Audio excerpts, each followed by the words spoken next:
Good morning to all of you. Welcome to OEG's latest webinar. I'm Becca Rowland and I'm going to be hosting the webinar today.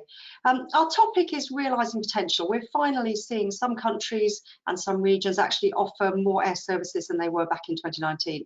And having focused so much over the past 2 years of when we will get back to 2019 levels, it's interesting to be able to explore what happens next.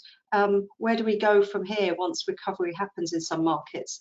Is there some sort of common thread in understanding why some markets have achieved 2019 levels already? So it's a big topic, and as always, I'm sure we're going to wander around and about it and get sidetracked as well. But anyway, welcome to the webinar today. As always, we will be looking at the latest OEG data. To do that, we'll be doing a global roundup of the recovery. And then, as I say, we'll look at some of those regions and see where capacity levels in particular are exceeding 2019 levels. And we've got a particular focus on Southeast Asia today. With me, as always, are some really capable and insightful guests. We have John Grant, our chief analyst, just back from holidays. John, how are you doing? Are you buzzing and raring to go and full of insight today? Super excited to be talking to you at 8 o'clock in the morning, Becca, as always. Can't believe my luck. Yeah, look, if you're traveling, don't believe all the hysteria about 5-hour queues at airports. It's, my experience is absolutely fine. I think, the exception is being sort of quoted far too frequently.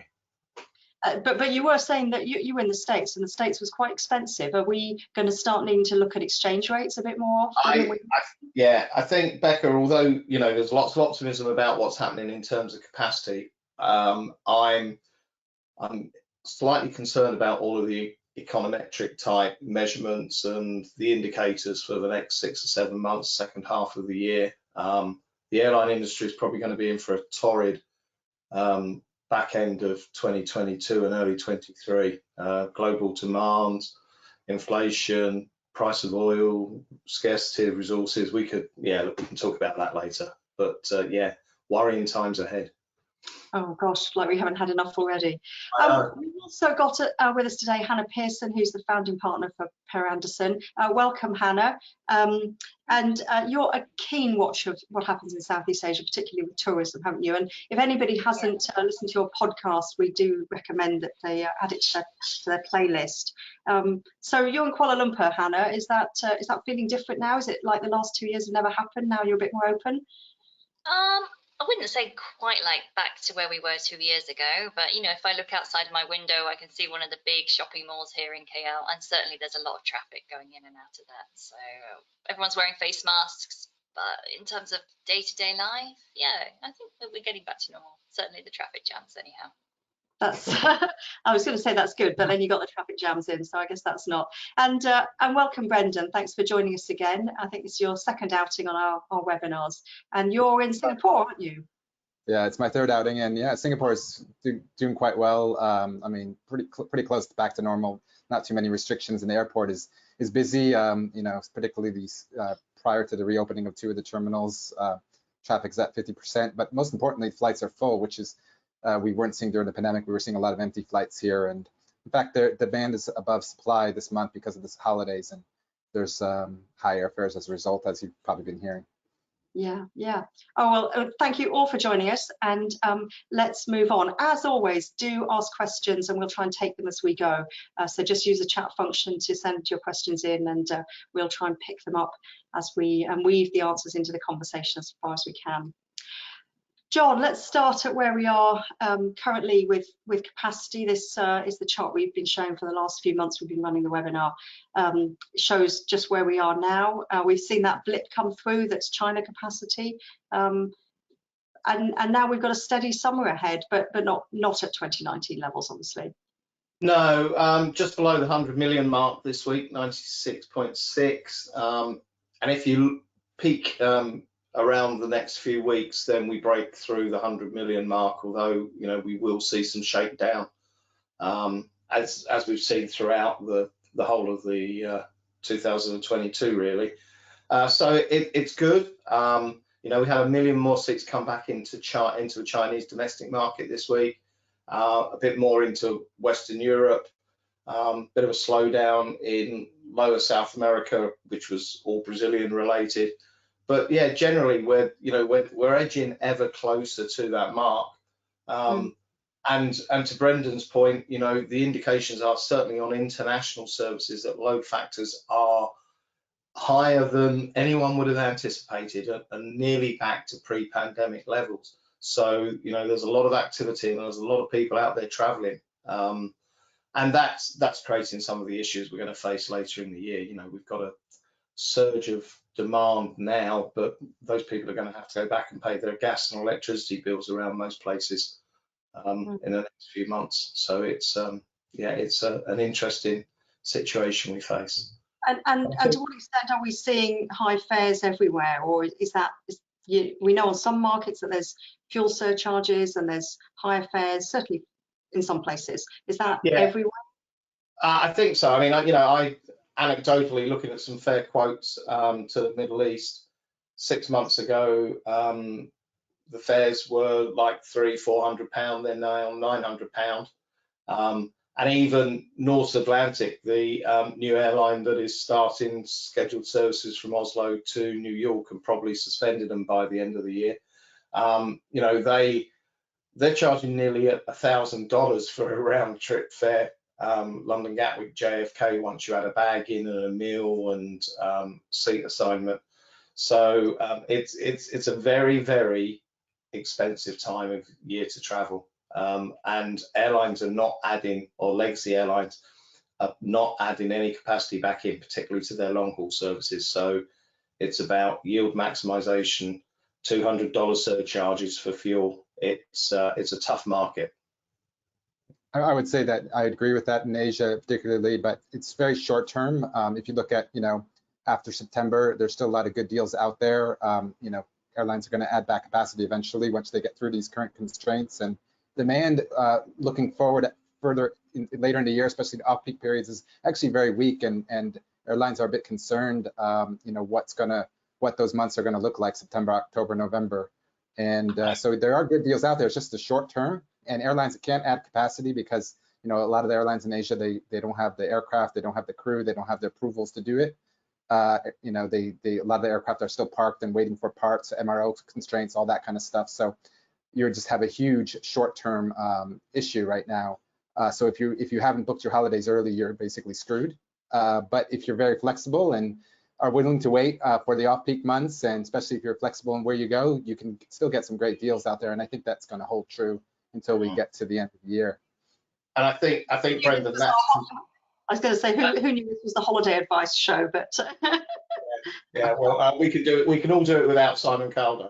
But it's I think it's really interesting. I saw some IATA reports last week that was talking about forward-looking activity, and they were saying that, as to reinforce what Brendan just said, 2-3 months out, we currently have the lowest proportion of bookings being held by airlines for a very long time. Consumer confidence is still fragile, and it's not fragile about travel restrictions and lockdowns as much as it is fragile about economic indicators, the global situation, the price of oil, cost of living, all of these factors that people are now having to consider. So we are right in the middle of that burst of, it's like a blockage in a pipe somewhere. We're seeing all that demand work its way through now, and in 3 months' time, we're all going to be saying, hello, is it, who wants to fly? Yeah. Let's have a look at the same information or similar information by region. So this shows us the capacity versus the same month in 2019. And we can see in that red line just this sort of huge blip that's been China over the last few months. They took out 12.6 million seats in April, and then over May and June have added back 15.7 million. So all the sort of, when we look at the global numbers, all the movement really has been about what's been happening in China. When we take that out, it's just been fairly steady actually. But this is looking good. I'm skeptical about whether China will come in at 5 or 6% above 2019 levels in July, but the trend is still moving upward, isn't it, everywhere, just this gradual capacity increase. Absolutely, and we're getting nearer to sort of the 2019 levels in quite a few markets, and we'll highlight some of those a bit later. But yeah, it's generally a positive picture. I share your skepticism about China. That's not going to happen. And you know, I think there are, to Brendan's point again, in Western Europe, we're going to have a bit more pressure on capacity. Airlines are being looked at very closely and challenged about how much capacity they can operate this summer, given the available resources and the constraints. The governments would probably be better actually finding people to approve security passes than challenge airlines on what they do. But that's another issue. So I think we'll probably see most of those, if not all of those markets, stay below their 2019 average. But the trends are certainly positive, that's for sure. Yeah. Okay, I just wanted to do a little roundup of some of the things that have been happening since the last webinar that we had in May. We've talked a little bit about staff problems in Europe. We've got lots, and the media is full of stories, isn't it, of airports struggling to cope, of cancelled flights. And we've got a few slides coming up about cancellations because they don't seem actually quite as bad as the media stories appear. But there's definitely staff shortages, aren't there, John?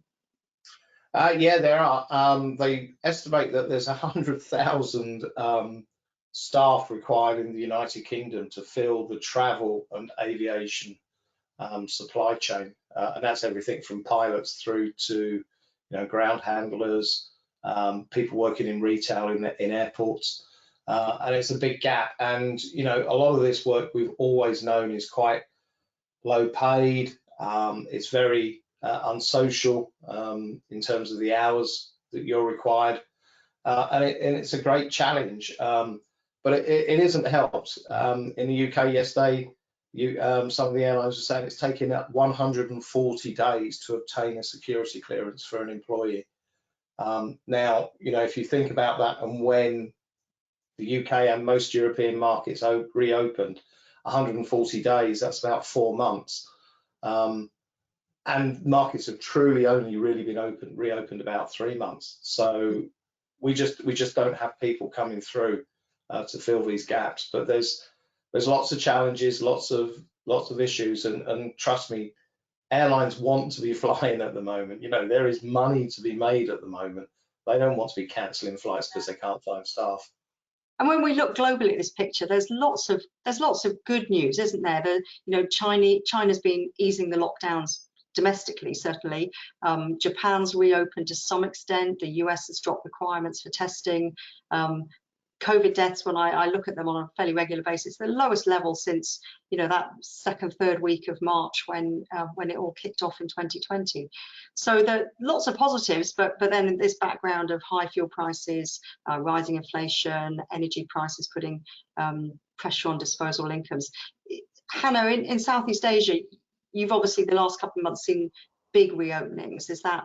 How do you see that playing out against the sort of disposable income pressure and the economic pressures that we're seeing?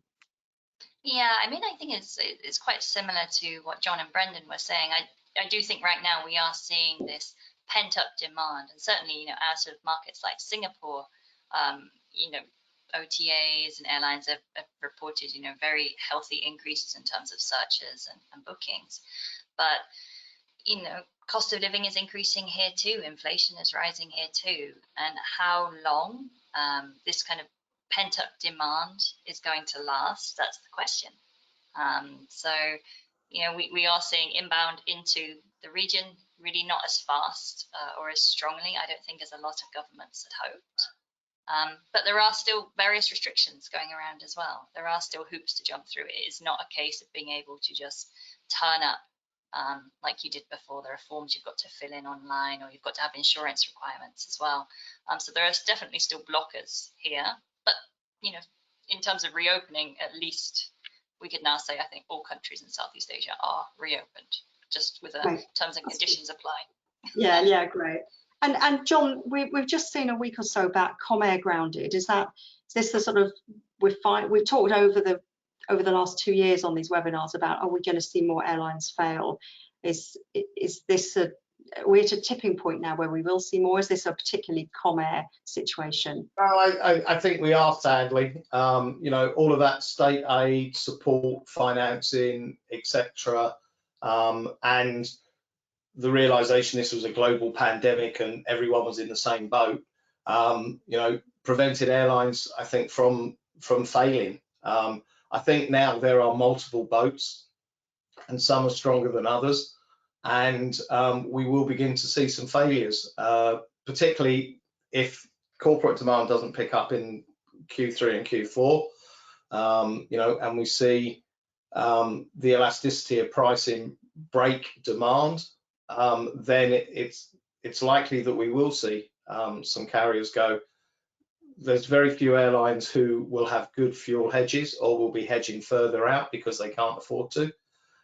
It's a very uncertain picture for many airlines. And if you're in that mid-size sort of, you know, scale, then I think that's where the risk is. If you're big legacy network carriers, you'll probably survive and you'll see your way through this. And if you're a big low-cost airline, then quite frankly, you're going to fill your boots. You're going to maximize your aircraft utilization, sell fares as cheaply as you still can, and make it really, really, really uncomfortable for those guys who are in the middle of the market. It's going to be tough for them. And, you know, low cost, what's that about? I mean, Hannah, you said AirAsia have announced KL London again, and, you know, wow, they blew their brains out on that 5 years ago. I mean, how many brains do you want to blow out? Yeah, and as I was saying before this, you know, and it's about trust as well, and whether consumers are going to trust enough in AirAsia X, which went through this whole restructuring process, didn't necessarily. There is still, you know, rumbles on from consumers about not receiving back refunds. Are you going to trust them to fly halfway across the world? I don't know. The suppliers trust them, and you know, that was an amazing restructuring success. I mean, if you call it a success, and the fact that they didn't go under, you know, given their debt level and what the Airbus and the leasing companies did to make that airline, you know, survive, as well as many other airlines. And I don't see the end of that story. I see suppliers, you know, continuing to support most airlines. Yeah, there'll be a few very small airlines. I think Comair was really a case of South Africa being a really kind of screwed up market and you know, an economic basket case probably. So I don't think we're going to see that kind of thing, and particularly in Asia. We have startups coming. Even with those startups launching, I think we won't see that many airlines fail. And if there are some, there'll be just a few smaller, very small, obscure airlines that nobody outside of Asia has heard of. Okay. And John, you wanted to just touch on the Qantas and their A380s starting back. Yeah, they're back. Oh, they're back now. They're starting on have started on Los Angeles, and they'll be starting on their iconic Singapore, London Heathrow route as well. So, you know, that's 2 years ago we were saying the A380 is dead. It's not going to reappear. You know, it's had its time. And BA had stopped. Qantas, many carriers had stopped, and yet it's slowly finding its niches again. BA are bringing back most of their fleet. They've got a lot operating at the moment. Qantas, I think, are bringing, it's either 8 of their 10 or 10 of their 12 back. So, you know, there's a lot of activity for the A380. The old warhorse still has a bit more life in it. Okay, let's have a quick look at some cancellation data. So we've got access now to some cancellation data that's fairly current from OAG. We pulled this data a week ago, so it's not the very latest. But obviously we were seeing lots of reports across certainly the European media about cancellations. And so we wanted to see, well, are they so high? And what we were seeing was there was certainly over the holiday weekend in the UK, just the sort of around the 4th, 5th of June, spikes in cancellations. There was a few spikes before that, but the level hasn't been particularly high, has it, John? And obviously we had incidents like KLM flying all its flights back on, I think it was on the 5th of June, empty, which those sort of operations by one carrier affects all the countries in Europe, doesn't it, when there's one particular issue? Yeah, it does. You know, and obviously a cancellation from Amsterdam or the Netherlands ends up being a cancellation in Spain as well. So, These numbers are much higher than industry norms. We have to recognise that. And if you are one of the 4% in the United Kingdom, or you were one of the 11% in the Netherlands, it is extremely frustrating when you've been waiting 2 years for your flight and it gets cancelled. But I think we need to keep this in context as to what types of flights are actually being cancelled. In most cases, it's short-haul destinations that have multiple daily frequencies. So the airlines are doing their best to ensure there is at least a daily service to a long haul to a destination, be it long haul or short haul. If destinations are served less than daily, perhaps 3 or 4 times a week, they seem to be being better protected than those high frequencies. So if you're on the 5th Palmer flight from Gatwick with EasyJet in the middle of the summer and it gets cancelled, and you then get put on the 6th flight or reaccommodated on the next day, it's an inconvenience, but it's not the sensationalism that people want to make it out to be. Yes, it is frustrating, but 4%, I mean, it's a bad weather day. On one particular day. Yeah, a bad weather day in New York could give you 10% of cancellations. Yeah. So we've got, having looked at this, we decided we managed to get hold of a bit more data to look a bit further back, which we've not had access to this previously. So we were able to look back over 3 years or 4 years, but we left out 2020 because the number of cancellations got so high that the axes, it would have been meaningless. We couldn't have seen the what's happening now for the very high levels in 2020. So this just shows us 2019, 2021 and 2022 cancellations by regions. We've got Southeast Asia, Western Europe and North America. And so it's an absolute number of cancellations. It's not a percent of the flights, but sort of interesting, isn't it? Slightly different patterns we've got here. Certainly in Southeast Asia, the number of cancellations are lower than they were last year. Is that something? Does that ring true, Brendan? Yeah, well, I mean, last year was a down year for Southeast Asia because you had the Delta variant devastate even the domestic market. So, there's not many flights, in the schedules to begin with.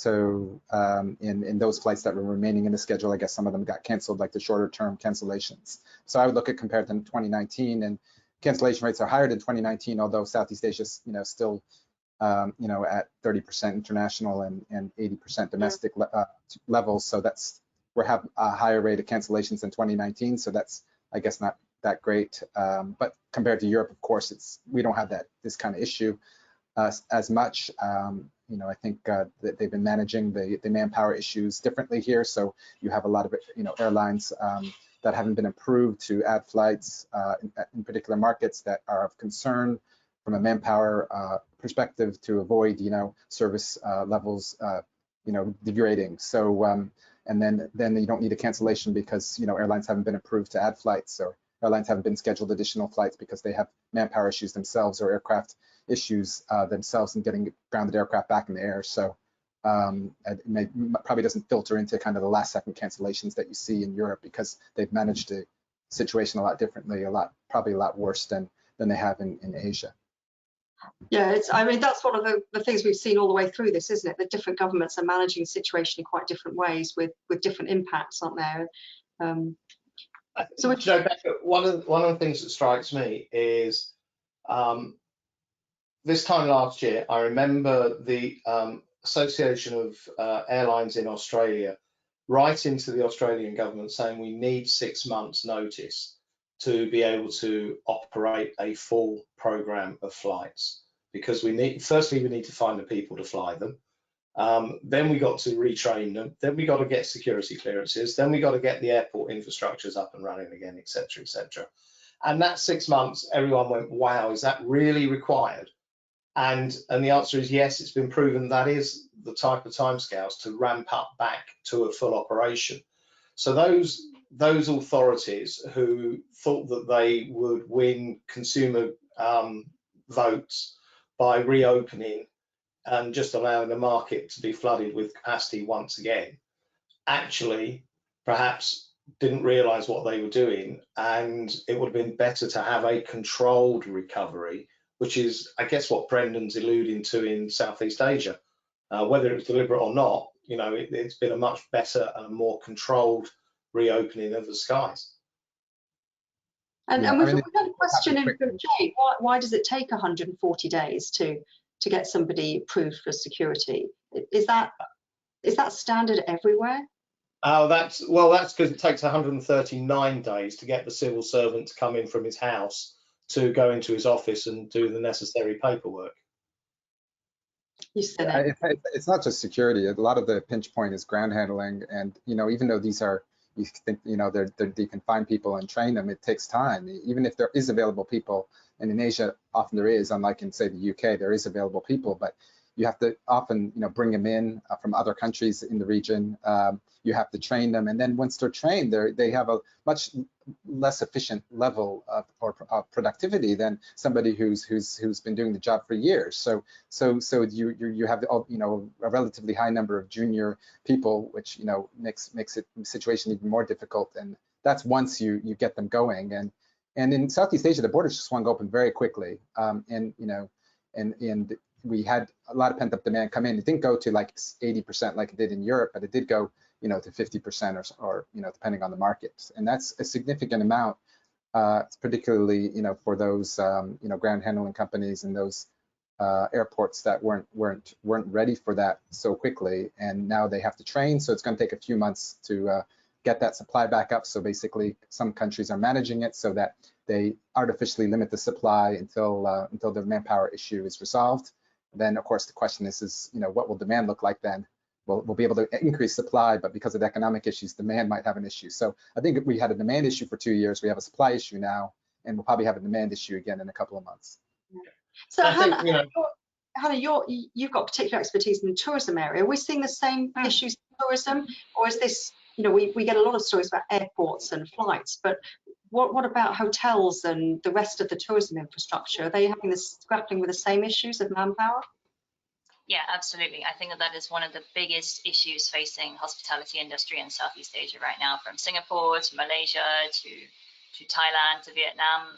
Every week I'm coming across another news article from someone in the tourism industry or a hotels association, you know, moaning that they just can't find the staff, and that's leading to, you know, increased wages, which is of course going to increase operational costs as well. And some hotels are saying, yes, we see that demand, but we just can't reopen all of our rooms because we don't have housekeeping and everything else.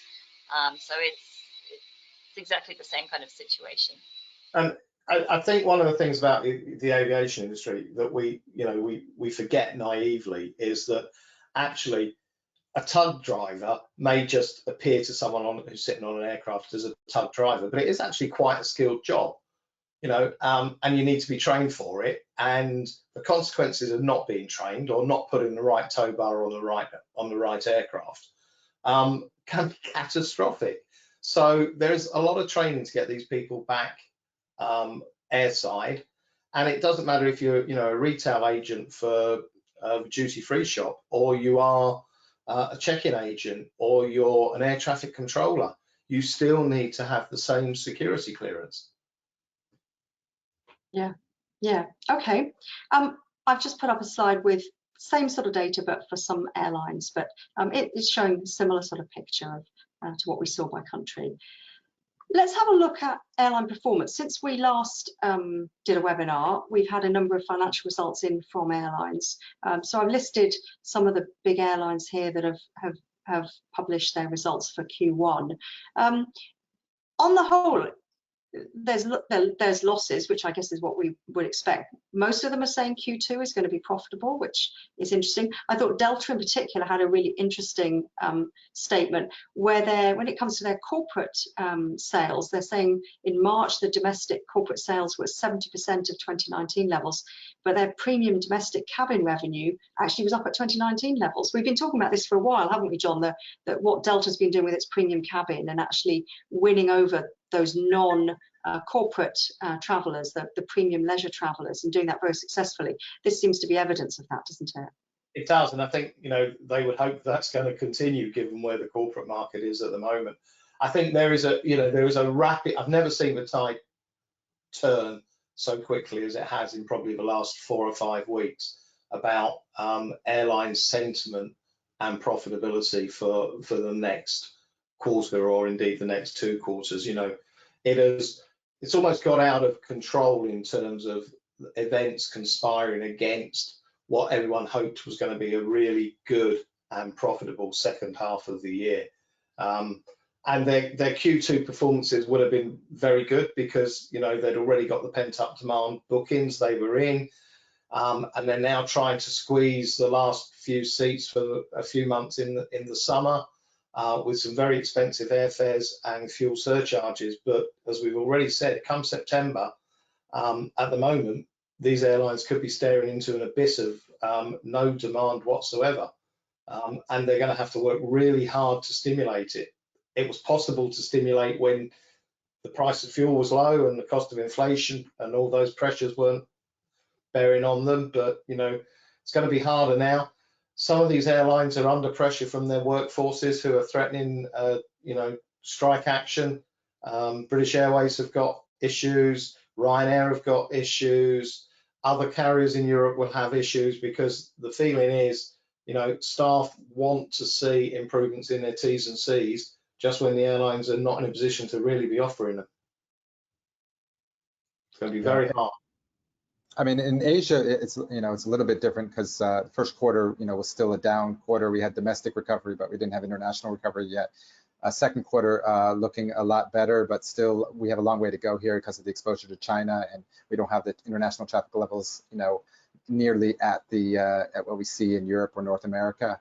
Second half of the year, you know, still looking relatively better compared to first quarter, but you know, not looking that great anymore.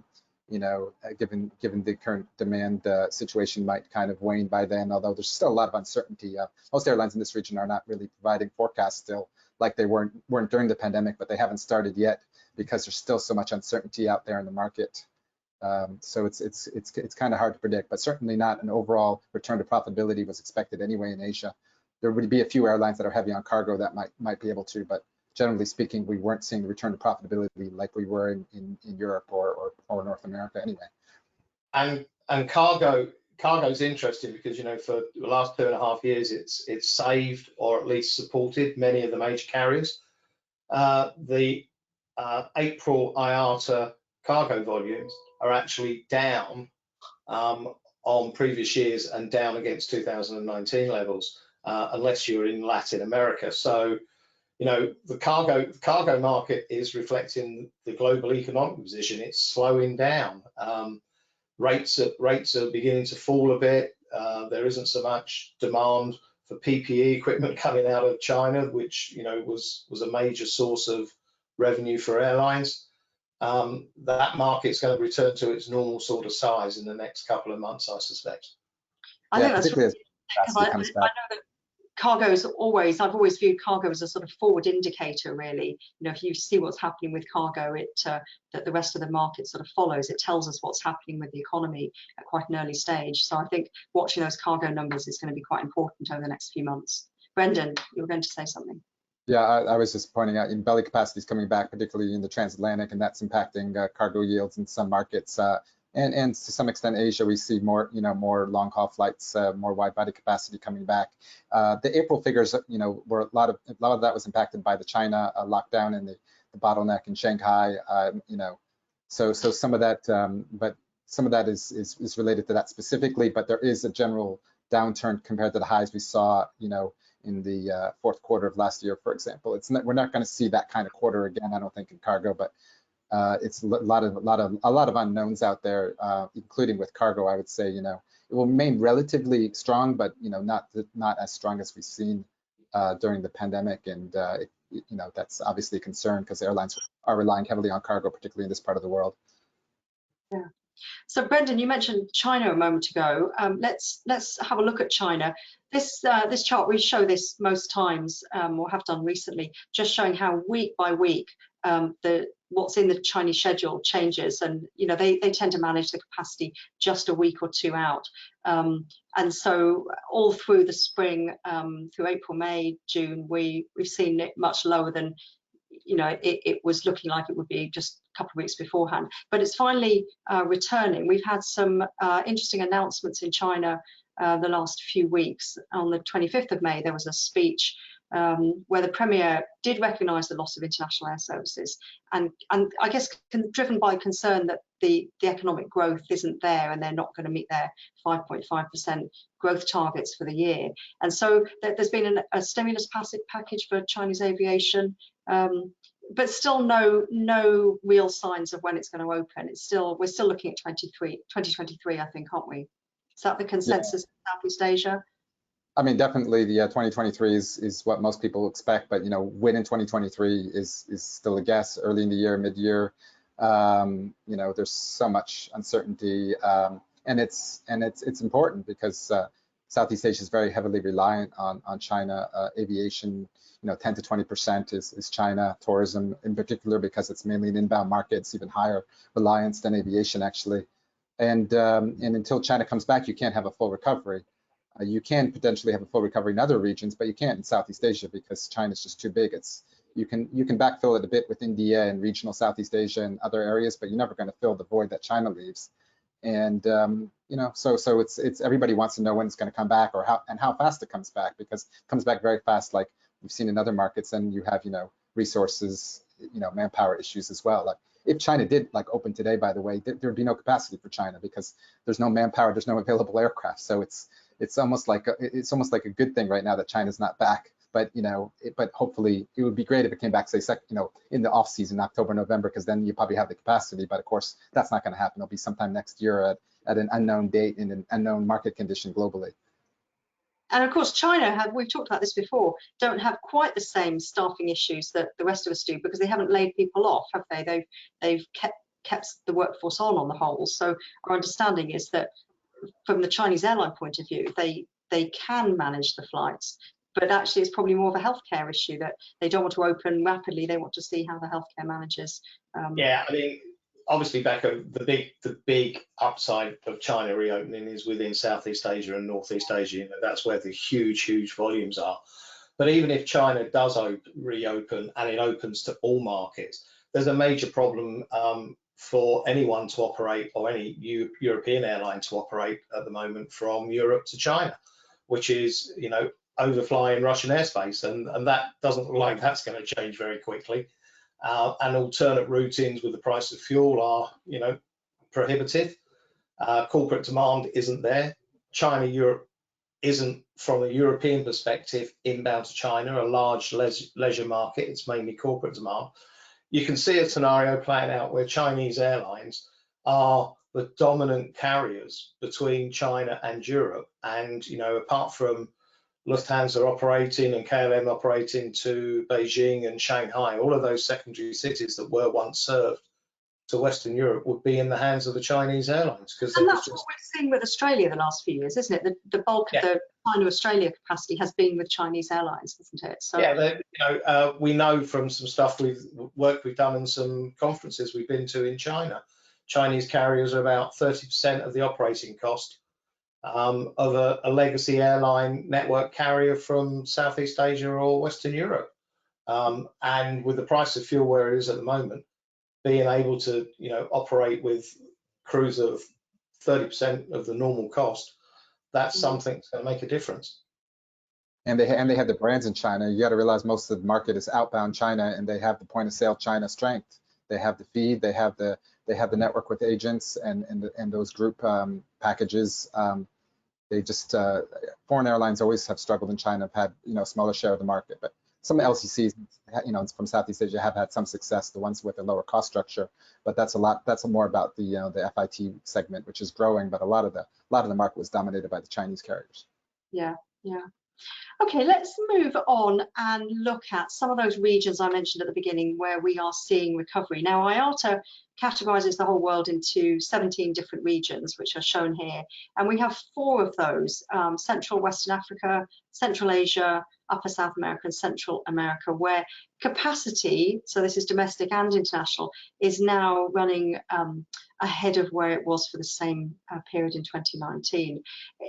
In some ways, it's a bit misleading, I know, because it's a story of a couple of countries for some of these instances. But is there anything generally in common, that with the places that are doing well? Are there sort of conclusions we can draw from the fact that the average globally is still sort of 16% below where it was in 2019, and yet some countries or some regions, Central West Africa, are 17% ahead?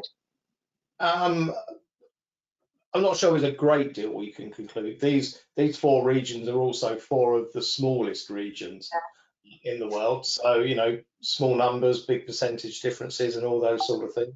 Statistics down the lines. But I think it shows that there are some hot spots. West Africa, it's about Nigeria. Central Asia, it's about Kazakhstan. So there are some markets that are moving. And I think it's when you get below that level, Becca, you see more interest and more sort of interesting stories. So, in each of those regions, even where we're still below last year's 2019 levels, there are still some countries that are doing better than 2019, and you've got some of them here on the tables here. But I was doing some work in Eastern Africa recently, and it's staggering how strong the Somali market has recovered, for instance, compared to 2019. There are hotspots in every geographic region of the world. And it's just picking those out, and it may be because they survived COVID better, or they've proven more resilient. Vietnam's a good example, isn't it? We've spoken about that on occasions. I'm not sure if it's the case with Vietnam, but certainly in Africa, which we'll focus on more in this afternoon's webinar. I know one theory that's been put to me is just that some of these markets were so immature that actually COVID didn't really make a difference. And so what we're seeing now is just the sort of growth that comes from a market beginning to mature a bit, which I think, plays to these are small markets, generally the ones that are doing well. They're ones that we don't generally focus on. I'm not sure if that's the case with Kazakhstan, is it, Brendan? Why would Kazakhstan is very much a domestic story, with the one airline in particular, Fly Aristan, which launched in 2019 and has driven a lot of growth in the domestic market. Kazakhstan fares came down. It's a resilient market, and a lot of people started traveling domestically in Kazakhstan because of the lower fares and because they wanted to avoid these slow trains that were, had higher chance of catching COVID, basically, because they just rumble along without any cleaning and, that kind of situation. So LCCs really drove a lot of that growth, and of course, a lot of domestic travel. But international, Kazakhstan has also recovered, except for the Asia segment, which is pretty small. But they're traveling a lot. They found the markets that were open. But generally speaking, it's VFR, it's ethnic traffic, it's labor traffic. Central Asia has quite a lot of labor traffic to Russia, which is actually continuing. These are the resilient segments. So when you're looking at some of these smaller markets, they don't have much of that, inbound leisure. I mean, Kazakhstan actually doesn't have very much inbound leisure. They have a lot of these segments that have done very well, and they don't have much business traffic either. So really, the segments that have done the best, they have a lot of, and they have. They were underserved, underpenetrated before, and just happens to be that they've been stimulated and have had the capacity come into the market, during this period, which makes sense because aircraft are cheaper and airlines are able to focus on these markets more easily, probably. So I think that's probably kind of explains it. Some of it. So a bit like all the way through this period, we've talked about how countries with large domestic markets have actually survived better, and this is just an extension of that. It's where the natural market, the segments that they focus on, are the ones that are doing well at the moment. We see some more positive results for them. It's if it's not domestic international, it's about the specific segments. As you said, with Kazakhstan, they've got Russian flows which have been very strong, so within the Russian sphere of influence, haven't they?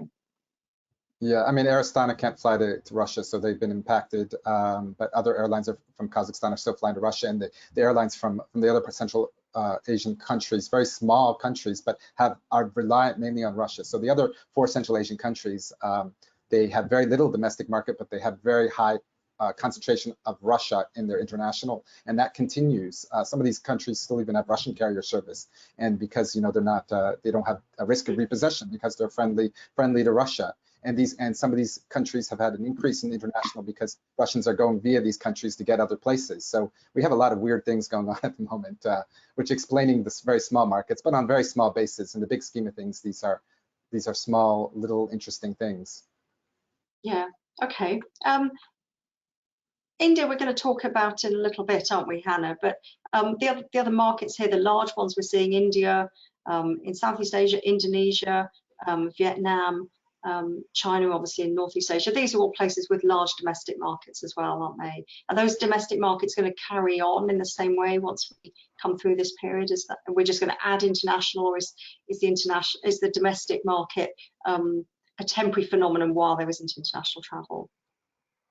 I mean, I think for Indonesia and for Vietnam, you know, this is going to continue. We've seen a lot of linkages of secondary and tertiary cities, new routes opening up, particularly in Vietnam. And like you said, you know, a lot of this recovery in Vietnam, I believe, is mainly domestic. I think you said the percentage is very high of that. Therefore, you know, the international inbound from Vietnam or outbound is still not really picked up yet. So Vietnam has still got a long way to go and can certainly surpass, I think, you know, 2019 levels. But the domestic markets for these two have always been very strong, and I think they're going to continue to be for this year. Yeah. We've got some numbers that look at domestic and international. I know, Brendan, you were keen that we actually did look at that split, because what's happening domestically and internationally is quite different. So here I'm listing the Southeast Asian countries, and we see the capacity this week for domestic and international, and then the change versus the same week in 2019. And then what's the domestic share? So that column on the right-hand side, still very, very high shares of capacity are domestic, 93% for Indonesia, 90% for Vietnam. Yeah, so I mean, the domestic recoveries do vary a little bit by country, but generally they're quite strong. I mean, Vietnam in particular, you know, I think with Thailand and to some extent Malaysia, they're a bit weaker because they do rely on foreign tourists, especially Thailand, because if less foreign tourists are coming in, that means less foreign tourists are moving around as well. While Vietnam is really about the local population traveling a lot domestically. You know, you don't have much choices. It's a very long country from north to south, and the trains and the buses are very slow, and the airfares are very cheap domestically. Continue to be so despite high fuel price, because the competition there is extremely intense. So it continues to stimulate the demand. But overall, you know, down 12% is very small, and I think that will become zero in a few months probably. And you know, positive, because we will see a continuation of domestic travel, partly because of economic issues we were talking about. You know, it's going to be more expensive to go overseas. Some of these countries have had currency devaluation, you know, and then there's economic, you know, discretionary income levels are impacted. So more people will be substituting international for domestic, even with international reopened. So that's the main reason why we're going to see a continuation of domestic, while international will recover, you know, driven a little bit more by inbound. A lot of the pent-up has been outbound so far in Southeast Asia. Inbound is just kind of starting to get some attention, because when the borders reopened in April, everybody had already planned their summer holidays. So there wasn't, you know, especially from Europe and North America, it takes time to rebuild those inbound markets, and it will take time. And of course, without China, we'll never get a full recovery with international anyway. And an interesting thing about the inbound market from Europe, and to slightly lesser degree perhaps North America, is that because these markets were still closed or ostensibly closed, or have travel protocols and requirements until probably 4 or 5 weeks ago, when Europe was reopening, you know, people who had a choice between a long haul holiday to Thailand or a short haul holiday to Spain were probably consciously thinking, I'll go to Spain, I'll stay in a 4 or 5-star hotel rather than go to Thailand. So they've spent their revenge cash in Spain or in Europe, and traveling to Thailand or to Asia is probably on the back burner now until next year, given all of the variables we're seeing, you know. So it's going to be really hard to stimulate demand from good quality leisure traffic from Europe into Southeast Asia, I think, in the last half of the year, because people have got to go back to work. Yeah, I mean, it's also seasonality, because Thailand is, you know, more of a winter market. Go ahead. Yeah, I mean, I was just going to say, and you've got the whole, at least for the northern part of Southeast Asia, you also have the whole Russian airspace issue as well. So, you know, flying into Vietnam, for example, flights are going to have to reroute. Coming from Scandinavia into Southeast Asia, again, flights are going to be longer, they're going to be more expensive, and you have these travel regulations. So I think, you know, like you say, John, European travelers are being put off by all of these factors. Yeah. So one of the things we were wondering was whether there had been through this, whether it was too early perhaps to see any sort of structural change in the market. So we've looked here at, we've got the domestic and international in the top left-hand corner, just seeing what the share is across the Southeast Asia region. And then we've got the legacy and low cost share. We've got the countries, which we've really just seen some of that, but how the share of capacity has changed. And then by aircraft type. And what we're seeing is more capacity low cost now than it was. So it's gone from 50% to 53%.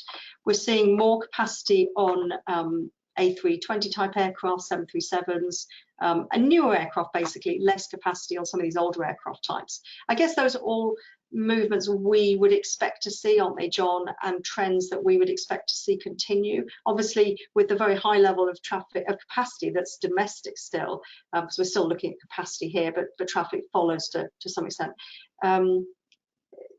It's slightly distorted still because of that, but these are trends that we should expect to see, aren't they? Yeah, I think you know, I think with everything we've been saying in the last couple of months about low cost getting back quicker and the restart, we perhaps would have expected them to go on further ahead in terms of capacity share, but they haven't, and it's very difficult to move the needle on that particular count. You know, it's a reasonable share, and they're certainly making inroads, and it's a thorny issue for the legacy carriers and will become even more challenging in the next few months. But I think the biggest change, and the one that's most noticeable, of course, was the switch to domestic from international, and the structural change there. But we know that's domestic flying generally isn't profitable. It's very hard to make money on domestic services, particularly when you've got lots of competition and airfares are low. So yeah, I think it's, you know, it reflects the picture that we've been seeing. Obviously, new generation aircraft are much more fashionable, and we've seen the retirement of some of the more aging aircraft in all markets, not just in Southeast Asia, but across the world. And I think that in itself is another challenge we are going to have to address in the next year. You know, aircraft production at the moment is almost stalled. You know, Boeing are still having difficulty getting aircraft out. Airbus are having difficulty delivering on time. If they both get their production rates back up to normal levels and deliver on time, we have literally hundreds of new aircraft coming into airline fleets in the next 12 months that will need to be resourced. Now, typically we see aircraft going out of the back door, you know, being retired, given to other carriers, put in the second-hand lease market, etc., etc. We're probably not going to see as much as that. So we're going to need more staff, more skilled pilots, more cabin staff, because airlines were planning to be growing their fleets in the next 12 months.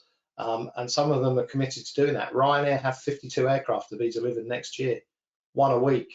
You know, they're not getting rid of any other aircraft. That's a lot of capacity that's being thrown into all markets, and we've got a resource for it. Yeah, in Southeast Asia, the deliveries really haven't resumed yet, and it will be at least a year before a lot of the big numbers start to come into the LCCs in Southeast Asia, because they still have so many aircraft to reactivate. And LCCs are doing very well domestically because they always dominate those markets, but they're not doing well internationally. They've actually lost significant market share, LCCs in the international market so far, but it's early days. International's only, you know, recovered 1/3, so there's still a long ways to go. And the reason why we see this is just because LCCs, in at least Southeast Asia, they've been more affected, you know, financially, because they don't have the government support that the flag carriers do. So you know, in theory, LCCs should do better, including in the international market, given, you know, the kind of market conditions we see and a lot of leisure, a lot of price-sensitive travelers in the post-pandemic era. But we actually haven't seen it yet because LCCs are struggling to bring the aircraft back and struggling to restore international services, while a lot of the flag carriers are able to do that because they have the government backing and the support and are in better financial shape than the LCCs. Yeah, good point. Good point. I wanted to show a slide of from Hannah's weekly report. Hannah, this is looking very green, isn't it now? Do you want to just tell us what we're seeing here? Yeah, exactly. So, I mean, this is something I've been putting together since March 2020. And when I started back in March, and for most of 2020 and 2021, we have had a lot of red. I kind of use this traffic light system. Green means open, red closed, orange partially open. And now, even with these, that there are a few orange squares there. These are very minimal in terms of, lockdown partial, but it's things like maybe not all schools have opened, or not all bars can reopen, for example, in Thailand. So in terms of lockdowns, life is almost back to normal across Southeast Asia. And in terms of inbound, outbound travel, it's open. But like I said earlier, terms and conditions apply because there are still a lot of hoops that you've got to jump through, particularly for inbound into the region. But it's looking good, yeah, for once. It is. I mean, despite we seem to have actually found lots of warning signs through the conversation today, looking ahead through the winter months, and potentially over capacity and issues with supply and issues with costs and so on. But on this front, this is a long way forward from where we were a year or so ago. Yeah, it's we're running a Grand National, Rebecca, and we've just got we got over the fence with Beecher's Brook and COVID, and we all got up and wondered whether we'd survived, and we had. But unfortunately, we've just found another fence that's 6'6" in front of us, and is going to take a bit of clambering over. And then so we're now moving back into the normal cyclical issues of aviation, aren't we? Of balancing supply and demand, of managing costs, of fuel hedging, of all of those things. The things we would have talked about if we were doing these webinars 5 years ago. All of the things that make it such a fascinating industry, and one that never makes any money. Absolutely. Yeah, and we've been in the industry so long, we've seen many of these cycles. Yeah. We've got one more slide. We want to talk about India. So obviously China's not opening yet. We don't know when it's going to open. We've got a question on that, which we might come to. So there's a lot of hopes for the Indian outbound market. And I know, Hannah, you're preparing some work looking at that, aren't you? So what I've pulled here is there's two charts. The top one shows for 2019 where capacity was going from India, which countries it was going to, and the three yellow ones are the Southeast Asian markets here: Thailand, Singapore, Malaysia.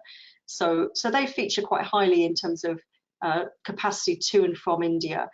When we look at the India share of traffic from each of the Southeast Asian countries, it's still back in 2019 it was quite a small share. For Thailand, 5.4% of passengers were going back and forth between India and Thailand, 7% for Singapore.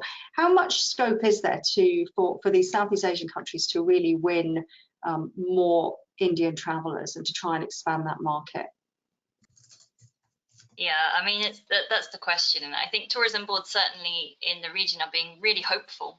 Like you said, Becca, they know the Chinese market is probably not going to return this year, and they are scrambling around looking for other potential outbound markets, and they've all kind of latched on to the Indian outbound market. And of course, we've seen that, for certain countries, it does account for a certain percentage that has been growing over the past years as well, the numbers of Indian tourists into Southeast Asia.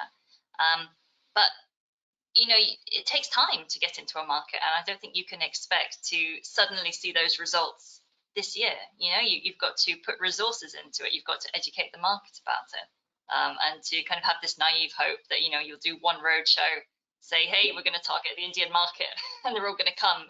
It's not realistic. Yeah, I definitely agree with that. And it takes time to develop air services, and we are seeing more air services direct to some of the other countries.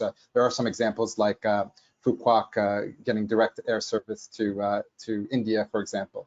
And there are more Vietnam-India services, just generally speaking, on the routes that only opened in 2019. Actually, there was no nonstop services between Vietnam and India until 2019, and so there is a lot of potential out there, and we have we have seen the movements in that already, but the thing is does that really, you know, is it really additional, or does it just take away from a Singapore hub or a Bangkok hub? Because as you can see from these figures, India, you know, was served via these three hubs, KL, Bangkok, and Singapore predominantly. So the rest of Southeast Asia, as well as some beyond routes like Australia, a lot of traffic was flowing through those hubs. So it was already, a lot of India traffic was already there, and if the other countries gain some direct services, which I think they will, you know, the question is it really additional, or is it just kind of take away from some what was already there via the hubs actually?